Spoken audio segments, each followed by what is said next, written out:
The day my husband was buried, his casket pulled by 6 black horses, the sun shone brightly. With my boys on either side of me, I wept for their loss and for mine. I had always assumed that Bryan and I would grow old together. Surely a folded flag was never meant to be mine. But here I was.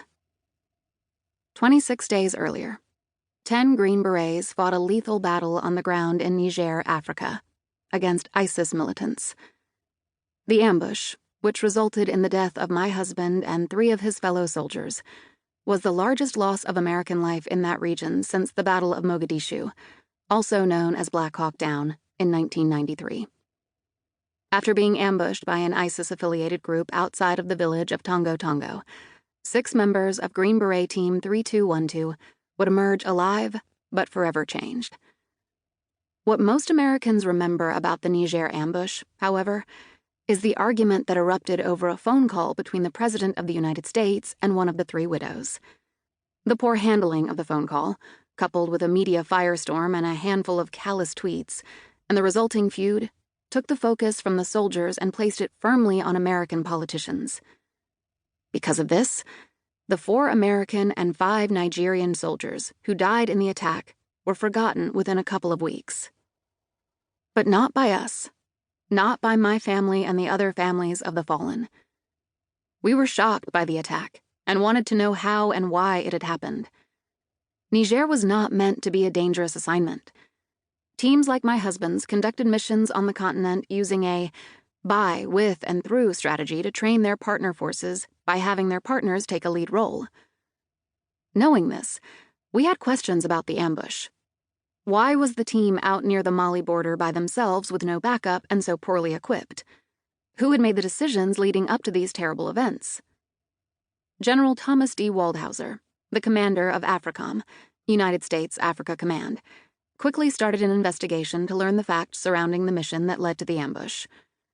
I knew there was a process to military investigations, and I was certain that the Army would probe every decision that led to this heartbreaking loss of life. I expected the story of the ambush would be simple, and the investigation truthful. However, over the months of waiting, I was surprised and confused by how the team was being treated.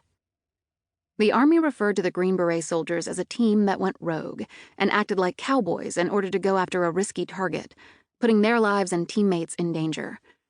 They were disparaged in the media, and their captain was blamed and vilified for his decisions during the operation. I counted on the investigation's results to clear up my confusion. But after the family briefing in April 2018, I found that I had more questions than I'd had going in. I had thought the day my husband was buried, when my son saw him put in the ground, would be the worst thing I could survive.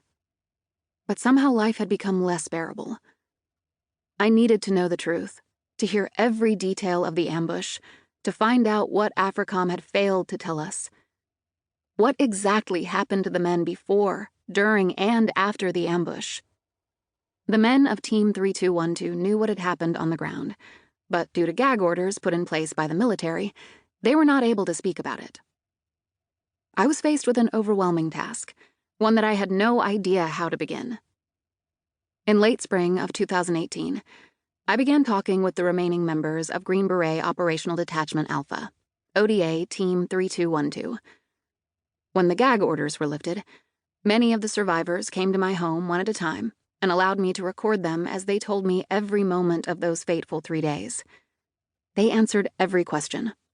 I wrote their story. Simply by listening to the men of ODA 3212 and not blaming them, I had earned their trust. That trust meant the world to me, and I knew I couldn't let them down. I had become the key to telling the true account of what happened in Niger. I often say I'd prefer to hear an ugly truth than a beautiful lie. In the year following my husband's death, I was told plenty of both. Sacrifice details many of the ugly truths I faced following the ambush and the lies I was told in the aftermath. It tells the story of what happened to ODA 3212 in October 2017 in Niger, and shows how that account differs from the official narrative. I have aimed to share that truth and to honor the men who lived it.